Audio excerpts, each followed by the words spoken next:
Hi. So it's been about a month since I've made a video, and I wanted to talk about when you finally get what you want and how that can kind of catch you off guard with the different emotions that come with it. So my husband had moved out 5 or 6 weeks ago, and it was really quick from when he finally found a place to when then he was moved out. It was all within a matter of 4 days. So it was very fast, which might have made it a little bit harder to process, but it was hard on me. I was very, very sad, and I didn't know how to handle it because I've kind of thought on this and known that this was something that I wanted for years. I've tried to leave before, but it was hard on the kids, caused a lot of separation anxiety, so I wasn't able to continue working. And I would have liked to have waited longer, but things were getting really bad between me and him. A lot of emotional and mental abuse to where I just can't do it. So the past just about over a year now, that I have planned that this needed to happen, and it needed to happen sooner rather than later. So feeling the sadness, bawling my eyes out, that initial feeling was, I feel loss. I'm afraid. And to be perfectly honest, that first initial feeling was, oh, do I not want him to leave? Of course, self-examine beyond that, talk it out with some friends, and really the core of it, and it did take me days to feel secure in what the real root reasons to my crying and my sadness and grief was. Not anything to do with him, but everything to do with my children. It was giving up the life that I wanted with my children. Now, granted, it's been 5 or 6 weeks. I have a much more peaceful home. I am much happier, and I get to enjoy that time untainted with my children, and I love that. I really do. But I have less time with my kids. That's where my problem comes in. I don't get to give them my best. I work from 6:30 at night until 2 a.m. And that's hard. And I still work at my library job 3 days a week. So I'm working, and I'm event planning and preparing for meetings, and I'm trying so hard to stay on top of all of those different things that I know that they're rarely getting my best.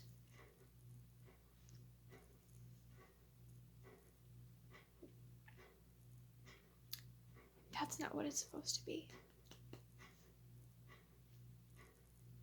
So it's hard because I don't get to spend as much time with my kids. I am tired a lot more than I used to be. And so then it comes to the struggling of, was it worth it, or was I selfish? Selfish to want to leave him, that I was willing to potentially hurt my kids and giving them less than they deserve. And so that's something that breaks my heart. And it's funny how it was initially disguised as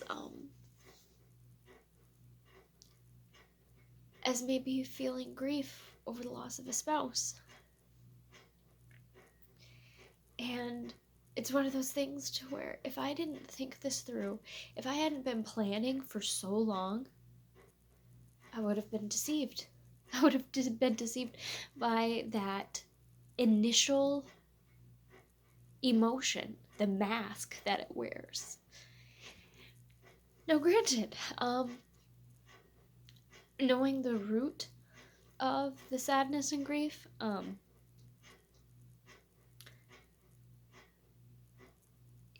is its own hell, I guess.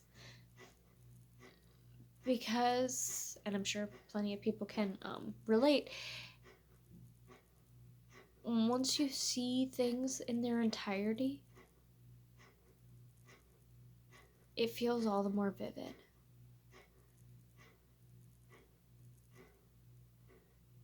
And that can be so hard. Because you can't stop feeling it then. So anything that... So many little things that shouldn't even remind me or make me think of how I feel like I'm giving my kids less than they deserve. Immediately. All those emotions, because being emotionally attached to memories or fears, everything is so emotionally attached. Immediately, I'm going through all my fear scenarios. I'm going through any look of disappointment in my kids' faces. Or the different situations where I felt like it just wasn't healthy, or, with their dad getting upset with us arguing, or this and that they would be in a situation that is less than what they deserve. And knowing that was, that's my fault. I feel like I'm getting a little bit off track.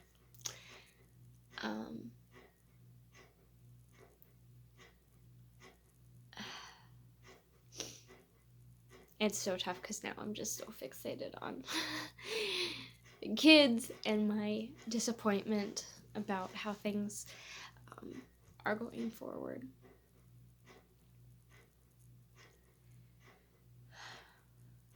And a grief over having to share them with their father. And the fear of, will he take good enough care of them? Will he listen to them and take care of their hearts? A lot of fears. And it's one of those things to where that initial mask of, hey, maybe it's because you're not ready to end your marriage. That look over here while you don't see the real problem just sitting over there. And that's something that I did not anticipate. People would say, well, are you sure about this? And you might feel differently. And I said, no. I'll feel nothing but happiness when he's gone. I'll feel nothing but joy. And I don't know if that's just, if I would have felt happier if I had been in a more ideal job position, or if I felt more emotionally together at the time, maybe. Where it felt like everything was falling apart. Took me like 3 months. 3 months from when I told him I wanted a divorce and I was serious, it wasn't in an argument, until I started my job. And it took another month before he moved out.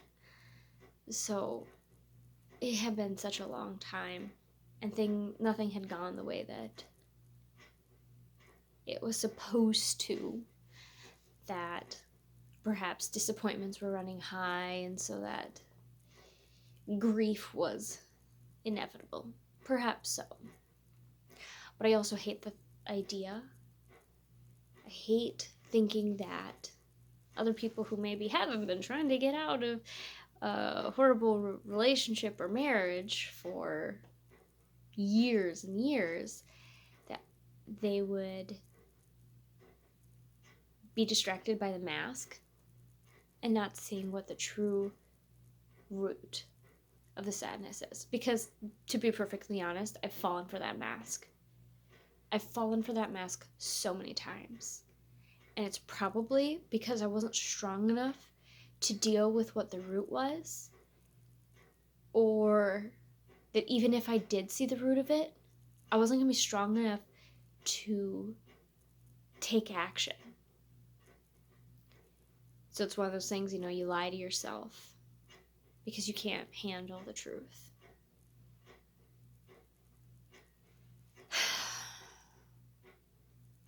Which is such a frustrating thought. But I think there's been lots of times that I have not been able to handle the truth. So I've acted like a petulant child because I don't know how to deal with the emotions.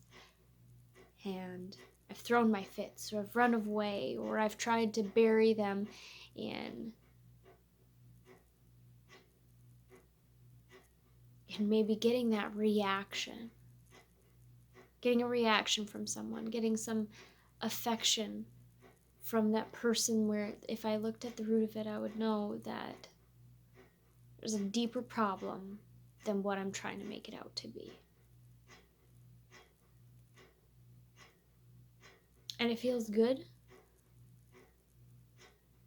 does feel good to think that I might be mostly beyond that. I'll be able to catch myself much quicker.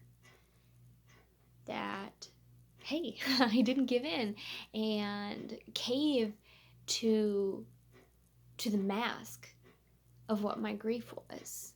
I did not take him back, which is such a good thing, because not a good thing. And he constantly berates me and tells me what I'm doing wrong or how I'm a bad wife. So there's no reason for anyone to want to go back to that. But the mask is very deceptive.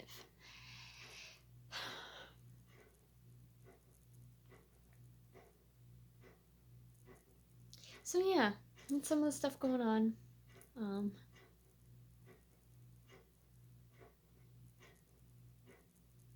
And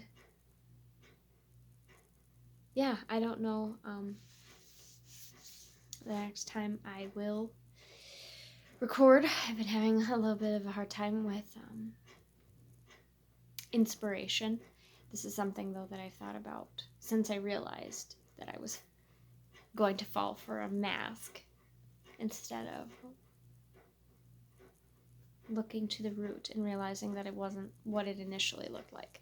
That was something that kind of surprised me, and I realized that I had always fallen for that mask without being able to deal with and really see what was deeper.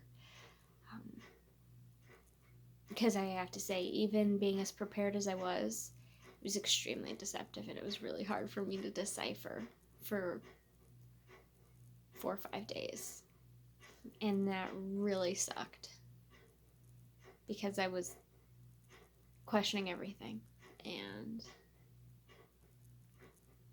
I have children's lives that are affected by these things, as well as my own. I can't be wishy-washy. I can't be flaky. I need to firmly stick to a decision that I've poured over for years and decided was the best thing for us. So yeah, that was something that was kind of just on my heart and stuff. So anyways, if you made it to the end, thank you for watching. And it is July 4th, so happy Independence Day to my fellow Americans. I hope you are having a nice and safe Independence Day, and that you've done something nice today. And thank you for watching.